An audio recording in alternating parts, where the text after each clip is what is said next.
Hi, my name's Teresa, and I'm a licensed independent clinical social worker. And this is a demo. This is not intended to be therapy. This is not advice for anyone. This is just for your entertainment only to see a role play of inference-based cognitive behavior therapy. If you are looking to work with someone who provides I-CBT, please go to the icbt.online website.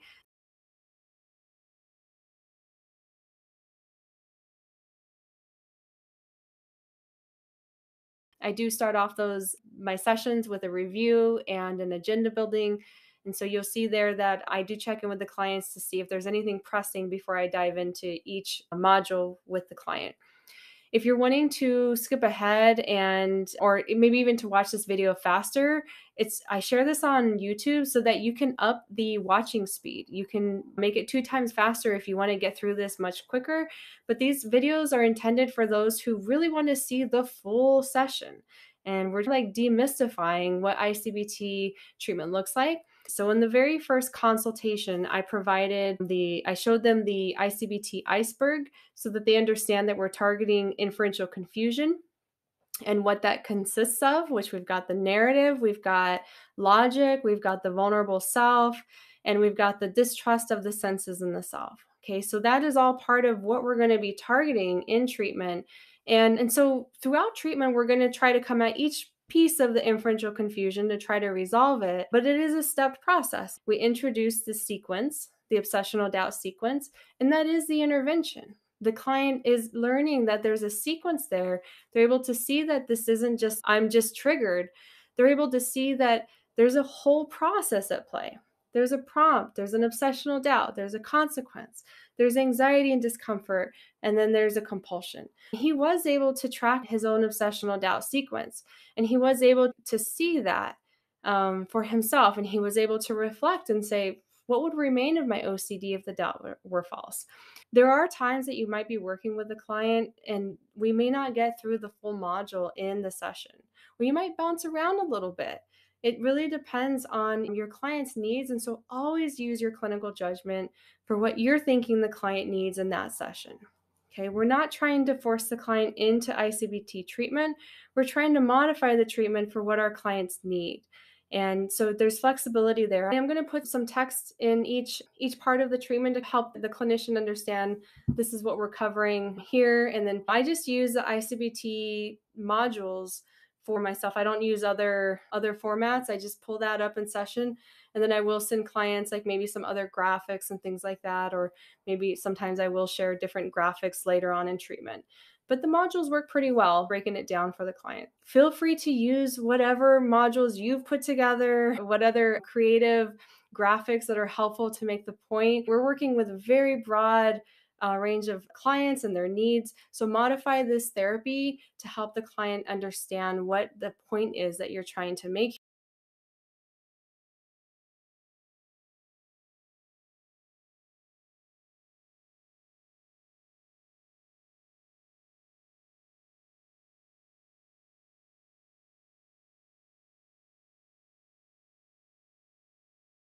We're planning to dive into module 1 today of I-CBT.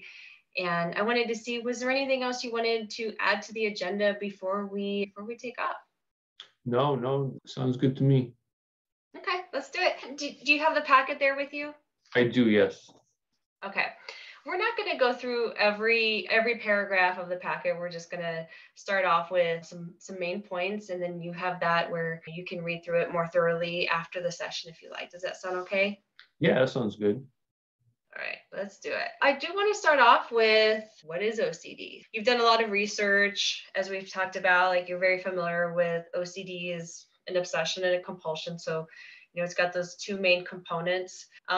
Would you be willing to share with me a little bit about what comes to mind when you think of obsession? Obsession is just something that I can't stop thinking of, that's just on my mind, and it preoccupies me in a kind of a forceful, unpleasant way. Mm-hmm. Yeah, so it's like bothersome. Yeah, definitely. Mm-hmm. Yeah. Yep. And we talk a little bit about OCD being, like, some people have heard like a cycle or a loop. We're going to get very specific today about what we mean by obsession. So we're going to integrate some of the I-CBT language, and we're going to get very specific that an obsession comes down to it's a doubt. If there's an obsessional doubt, and a doubt is about a what if or a might be or a possibility. Mm-hmm. Okay. We're really identifying that. That's probably a little bit unique to the inference model and how we're going to look at OCD. So we're going to be bringing in some specifics to what we're talking about today. Okay. Any questions about an obsession being about a possibility, a maybe, a what if, or a might be? So an obsession is a what if. Mm-hmm. Yeah, that makes sense. I can see that. Yeah. Yeah. Now let's identify a compulsion. Okay. Okay. We're planting the seed here that there's a sequence. Okay. And without the doubt, there's not going to be a compulsion. Okay. Yeah. Okay. The obsession comes first and then the compulsion. Mm-hmm. Yeah. And it's probably easy to remember because obsessive compulsive disorder. Right. So, right. You know, we talk about OCD in that kind of like flow of, okay, we've got the obsession and now we've got the compulsion.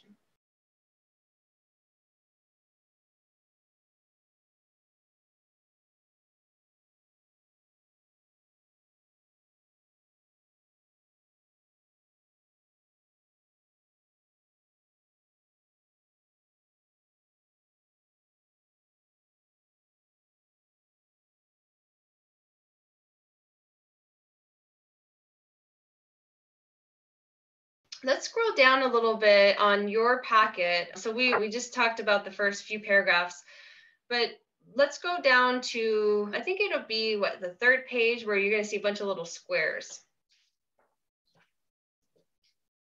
Yeah, I see it.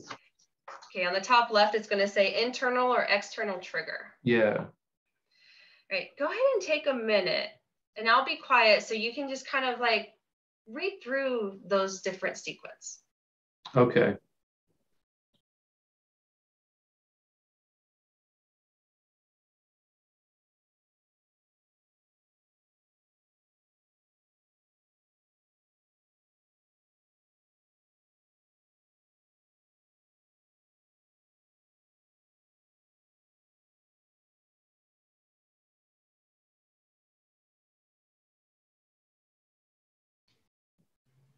Okay. Those are different doubts.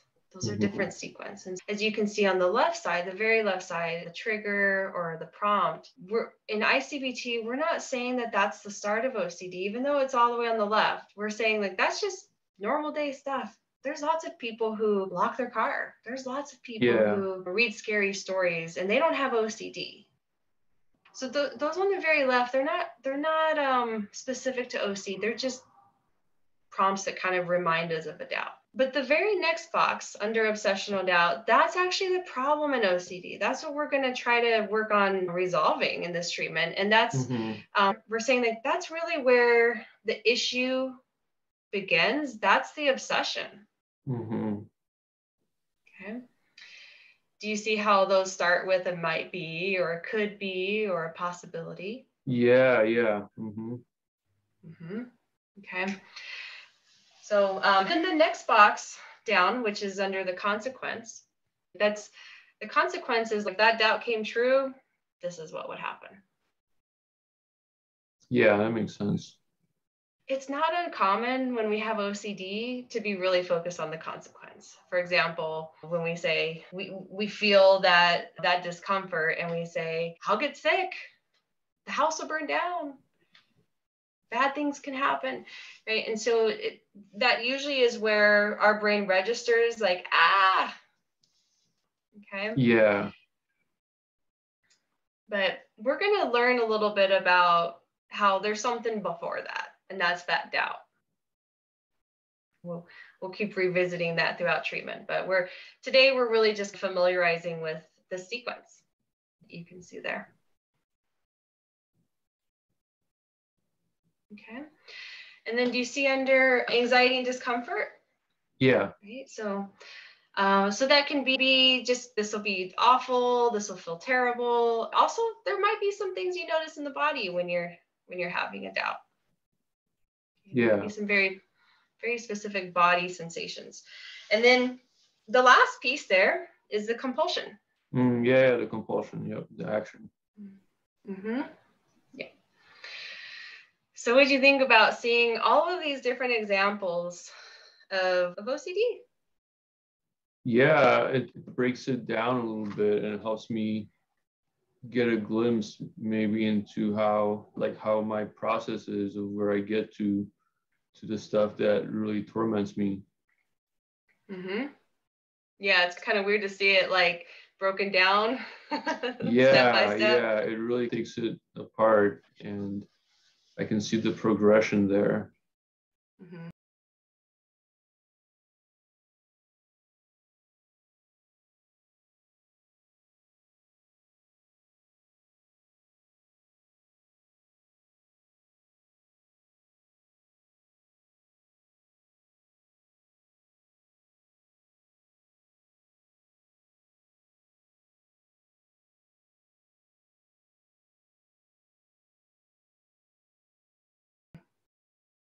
Yeah.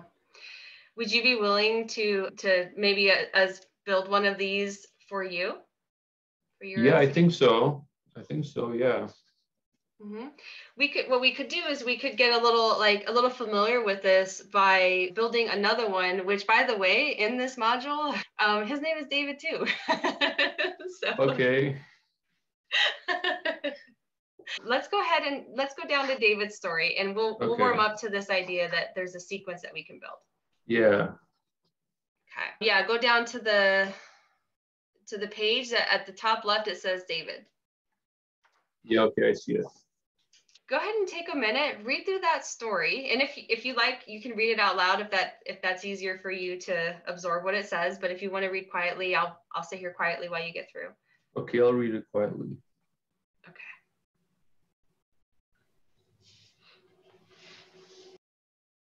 Okay. All right. So David has a story.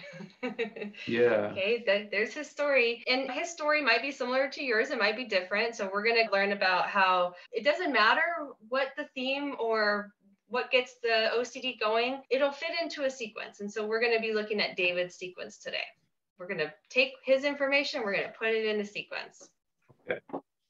The internal or external prompt, again, it's not necessarily OCD, right? Like it's just what gets the person getting closer to having that doubt, right? Like maybe they're in an environment that prompts this off. Yeah. So David actually might have a couple prompts. What do you think could be his prompt? Looking at this, it seems maybe reading about someone killing a child in their driveway. Mm-hmm.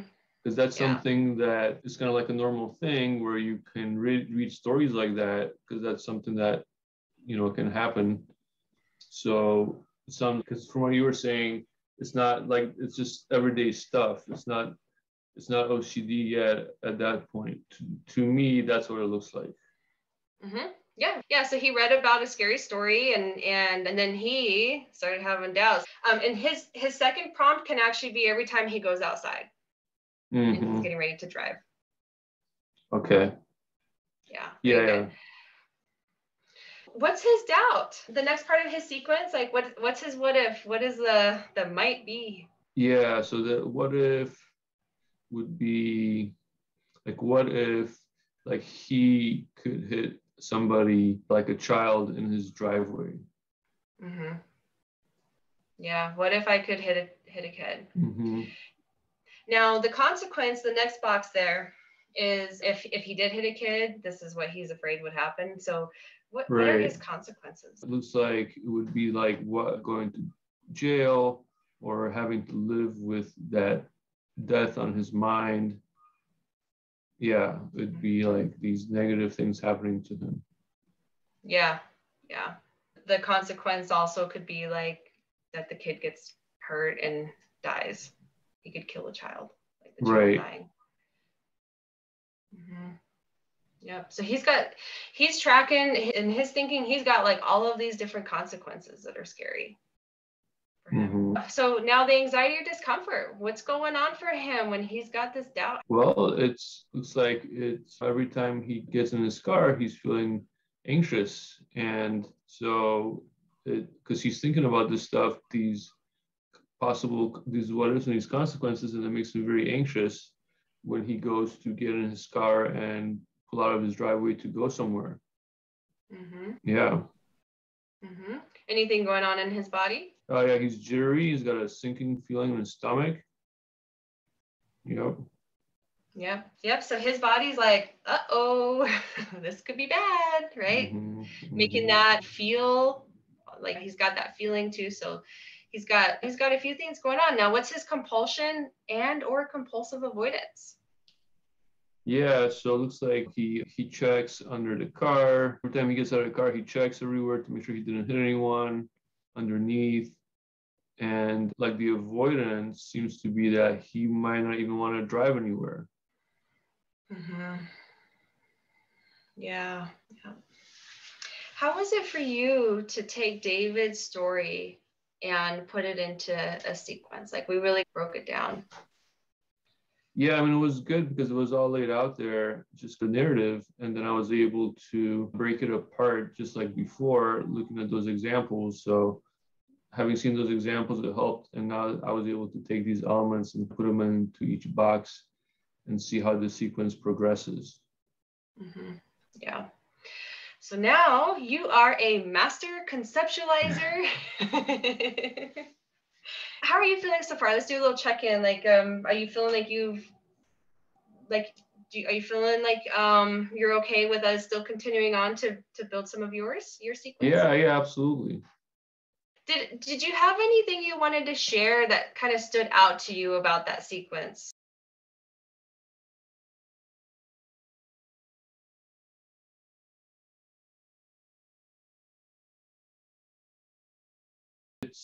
It's pretty cool because it makes sense.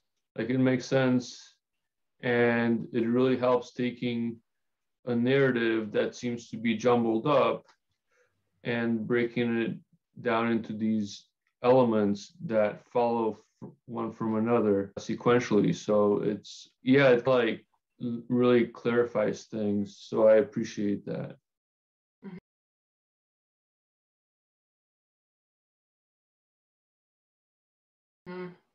It takes the whole story and it's like, this is happening. This is here's the doubt.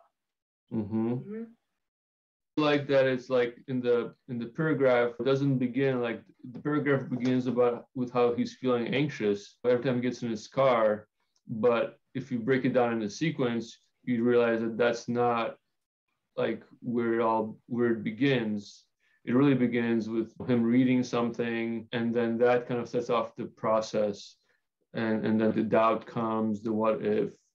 So like by the time the person feels anxious, maybe without this sequence, they wouldn't know where that anxiety came. They might say that it just came out of the blue or something. But with this, if you can like take a look and examine the person's life and the circumstances around that anxiety, you can kind of identify these precursors that led to this anxiety point.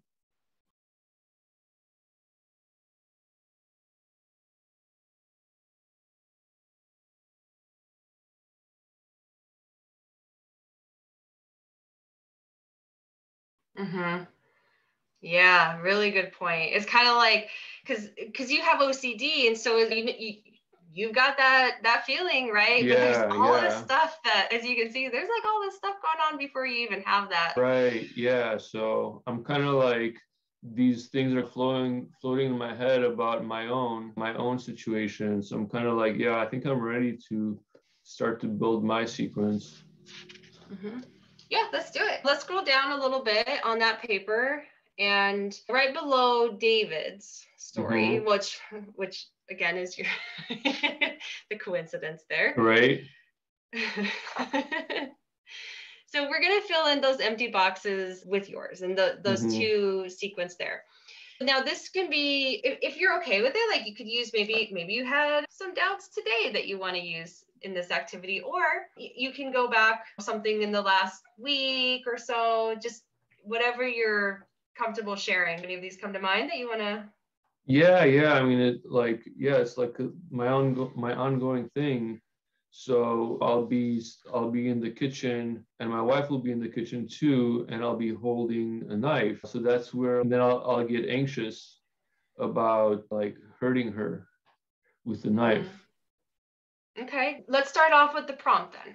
Okay, Mm-hmm. what would be like this could be just like being in the kitchen or cooking food.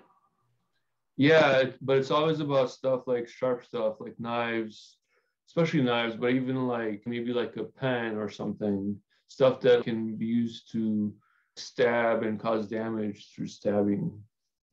Yeah. The prompt can be seeing a sharp, like seeing something that looks kind of sharp. Yeah, it's like seeing, it's like seeing it, and like, if my wife's around, and it's even stronger. What if I hurt her? What if I stab her? There's What your if I doubt. like lose control in the situation and I end up like hurting her with this thing? Yeah. Okay. So let's break it down and put it into those boxes. Okay. So you've got the prompt, which Yeah. is being around or holding a knife or making Mm-hmm. dinner or being around sharp things. And then the what if, you were identifying the what if. So what's your doubt? Yeah. So the what if is what if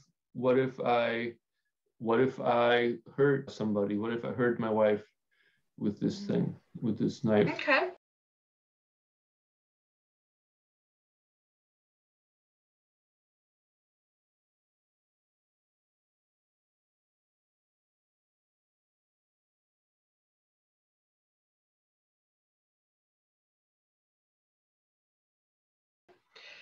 That could actually be the consequence, because that would be like I could hurt her. Maybe the what if doubt could be something along the lines of, what if you said this before, what if I lose control? Yeah. What if I lose control? Mm-hmm.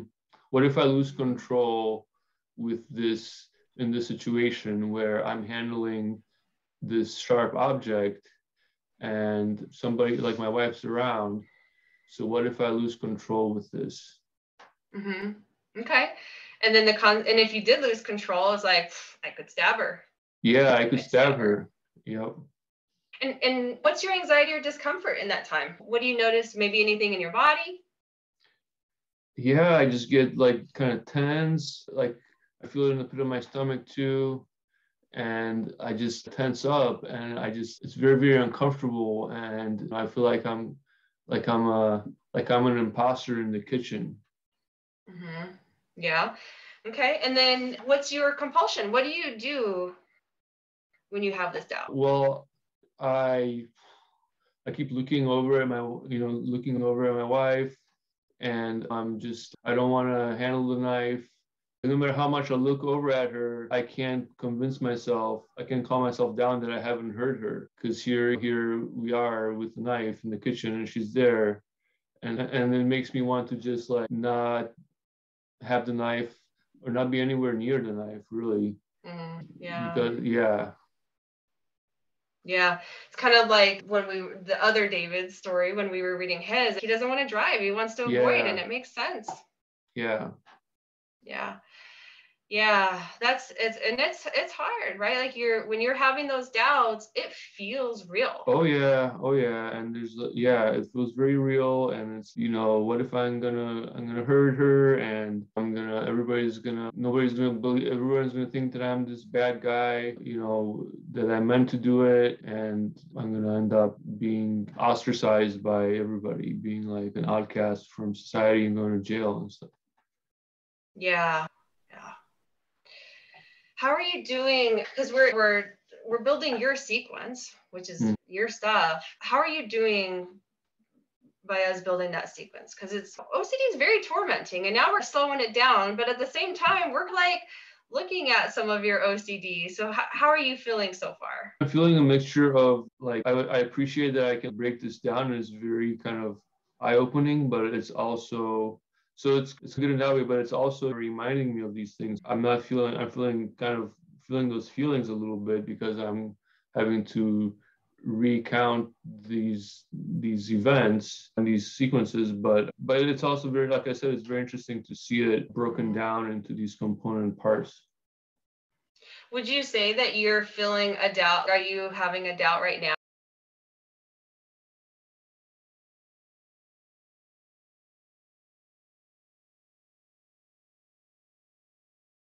Yeah. I mean, Right kind of brought it to me, how I'm feeling there. Yeah, the doubt's there. What if I need to go check and see? Mm-hmm.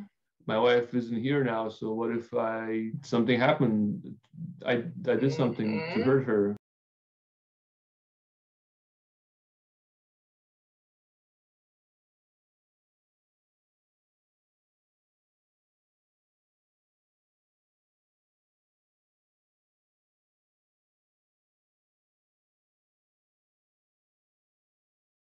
And this is good. Even right now in session, you're having this what if doubt. Okay. Yeah. So let's put it into the sequence. We've got another sequence to fill in. So the prompt is talking about having OCD. Mm-hmm.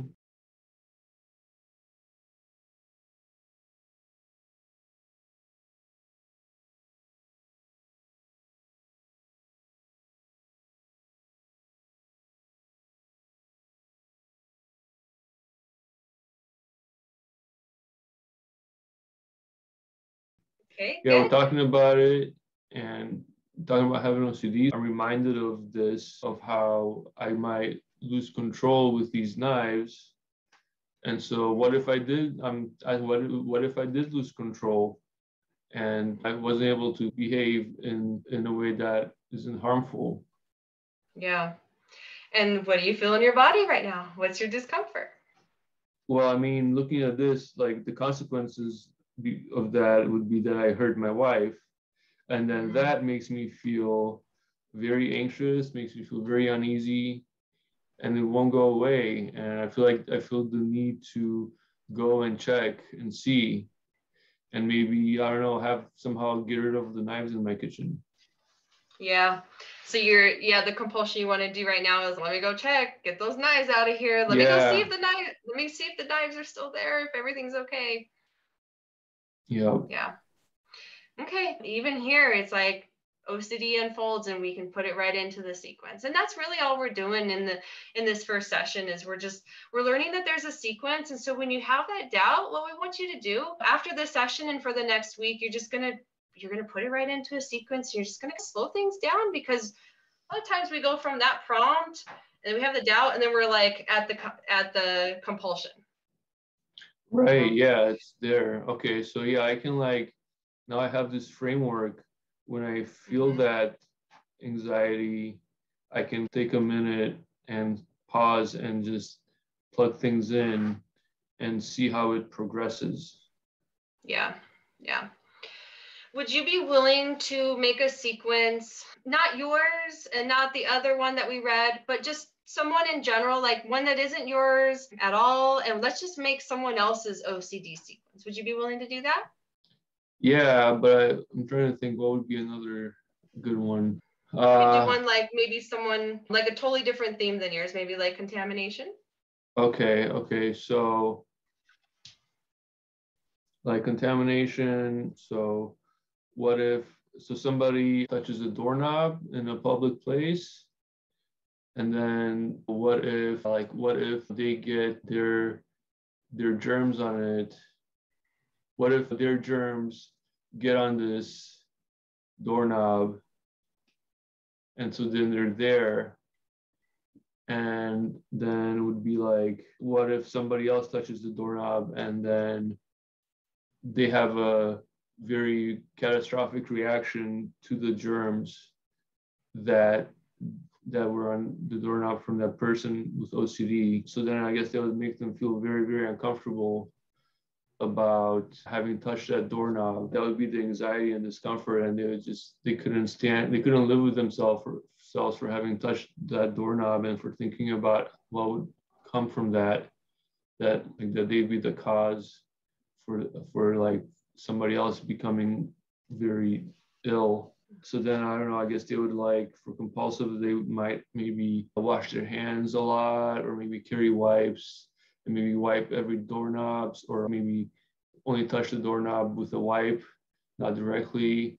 And they would even want to avoid using the doors, like going to some public place where they'd have to open and close doors. How is it like to build someone else's that isn't your, like, that you That was very interesting. So the more I do it, the more I see how it doesn't really make sense, like for the other people. It's just this leap from something that is an everyday occurrence to this kind of outlandish fear and consequences. So that helps me see. I always knew that my stuff, like somewhere, I knew that like my fears were outlandish too, but they're still very real to me, and still tormented me, and still does. But doing it for others helps demystify it a little bit more, and helps me look at it from a distance and kind of see it more for what it is, maybe.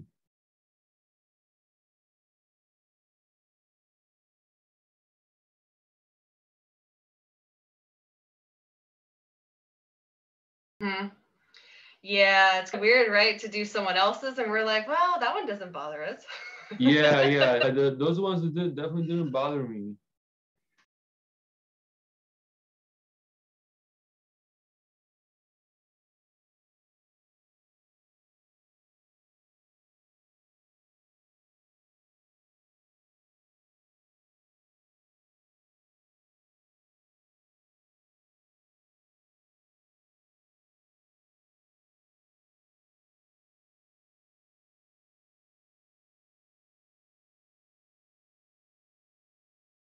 Mm-hmm. Yeah.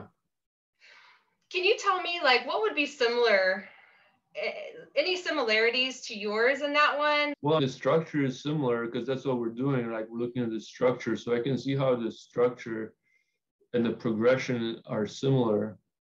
Mm-hmm. But I mean, obviously they're two different things, but it's still like it's similar that, you know, I feel like I'm gonna hurt somebody by doing something, and this person does too. Their action is like they're irresponsible. Mm-hmm. Yeah. You can see how it's like no matter what is going on for the person, it follows, I think you call it the same structure. Like it follows the same structure, the same sequence. Yeah. Yeah. Okay. And then so yeah, it's kind of like you're noticing there's similarities and some differences, but it follows the same structure, it has the same sequence. Is there anything else you want to say about how that was like for you to build your sequence and the one that you built for the person who had concerns about the door? Well, I mean, with mine, it caused me some anxiety, and it made me, you know, I definitely felt things. But when I did the other one, or when I read about the guy with the car, David, like I didn't feel those things. It was just processing this sequence, but it wasn't visceral to me. Yeah. Yeah. Yeah. I'm wondering if you might be willing to do a little exercise. And it's just, it doesn't have to be, you know, we don't have to like get up and run around, but I want to play with this idea of doubt. Mm-hmm. And because we're saying OCD kicks off with a doubt, like that's the problem in OCD, is that obsessional doubt. And so I'm wondering, do you have a drawer or a cabinet close by where you can like open the drawer and shut it? Yeah, I have one right Okay. here at my desk. Okay, would you be willing to open the drawer and then close it? Just once? Yep. Okay. Open, close. Now, are you sure it's closed? Yes. Is it possible that it's still open? No. Okay. Is there a chance that it's still kind of moving a little bit and it's kind of maneuvering its way open? Nope, it's closed as closed can be. Okay. I So, closed it. okay. So what we did there is we did a little experiment, a little exercise where we're playing with this idea of if I was to keep prompting you and saying, are you sure? What if? Maybe, right? Yeah. All those magic words and doubt, right? It could actually have a change in how we feel about having shut the drawer. Did you I mean, have I any, definitely did you? looked, like when you asked me, I looked to check to see, because you were like, Mm-hmm. are you sure? So, I mean, yeah, I was like, okay, but it was easy to check because I saw it. But yeah, I mean, I definitely Yeah. like, like, well, let me reassure, like, okay, she wants to know. So I'm going to look and see. Yeah. So do you think that your doubt about having that drawer shut changed at all the more I asked? I don't know. Maybe I was just doing it out of politeness. It wanted to, but it was very easy to dismiss it because I Mm-hmm. was pretty confident about it. So it's, yeah, okay. So some doubt arose, like it changed my confidence, like, okay, something arose, but it was very easy to just address it and by checking that it's closed. So I didn't get like really anxious about it or anything that it might be otherwise. It was just a simple verification. Mm-hmm. Yeah. We're playing with this idea of, can we grow doubt? Right? Where does doubt Yeah. come from? We can what if things. And so on your paper there's I think 4 different exercises that you can kind of experiment with if you like. Mm-hmm. We don't have to do it in session today, but you can play with that a little bit outside of session and you can use those, or you can just make some of your own, like play with this idea. Maybe you turn the TV off and you're like, just kind of pause for a minute and say, am I sure it's off? Kind of start what Yeah. ifing. Okay. That's cool. Yeah, I Um, can definitely do that. okay. And then let's go to the end well, before we do that, was there anything you wanted to share? Like anything surprise you or stand out about that exercise with closing the drawer? I mean, it was another good illustration of how these doubts, I guess how OCD works, about just the the wedging in of a doubt about something that is an everyday activity or situation, and how like you really showed me like that if there's some kind of a prompt that calls that into question, that can, I guess, we respond to that somehow, and we're prone to looking into it and wondering about Mm-hmm. it. Yeah. Yeah. Yeah. And so let's go down. We've got a few minutes left, but let's scroll down to the last bit here of that packet you have, which is, it says at the top, training card 1. Do you have that pulled up? Yeah, I see it. Training card 1. Okay, good. Yeah. So go ahead and read those quietly and let me know once you get through those and we'll chat about them. Okay.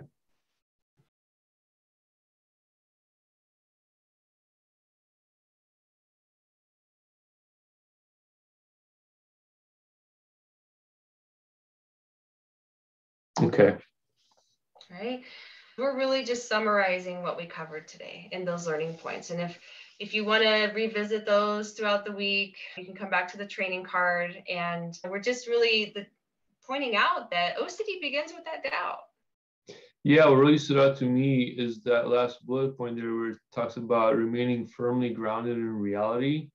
So that really highlighted the contrast there between the doubts, how the doubts are not part of reality. So that really brought stuff into view there about the contrast between reality and these doubts. Mm-hmm.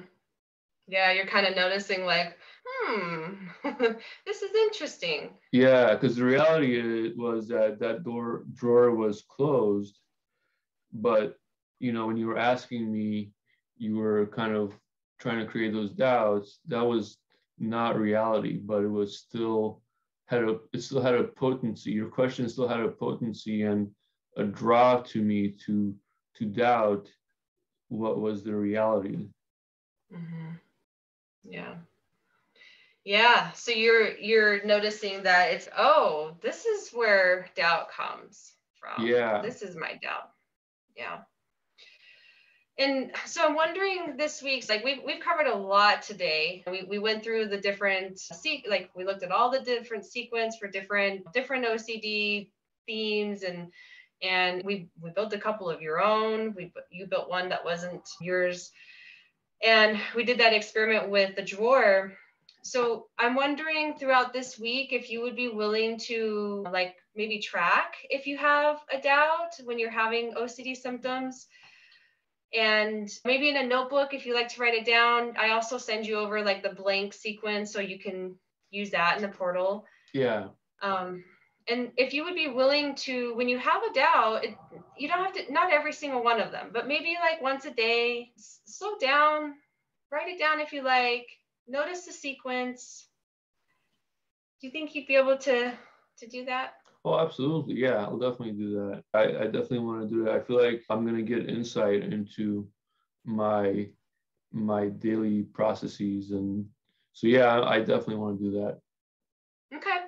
Now, let's also talk a little bit about how this could become a compulsion, right? If we're like, oh, I want to do this so that I don't have OCD anymore. And so I want you to be a little flexible with that. If you're having the doubt, I don't want you to feel like you have to do this, just like you do when, with the knife. You know what a compulsion is. You're familiar with how that drive it feels dangerous. Let me do this thing to undo the scary stuff. Okay, so I want you to come into this, you're just a little bit curious, kind of like we did today, right? Like you did have a little bit of some doubts, like OCD doubts in the session. And what we did is we just gently put them right into the sequence. Yeah. Yeah, that makes sense. And then I'm wondering if you would be willing to, when you have a doubt, if you can just pause for a moment and imagine what would remain of the sequence if the doubt were not true. Okay.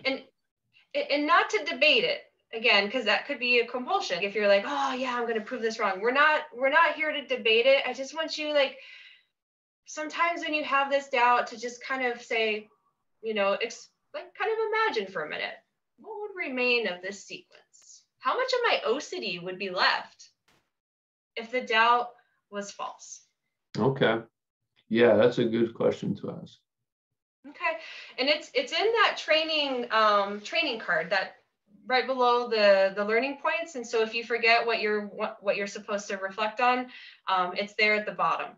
Okay. Yeah, I'll have that handy.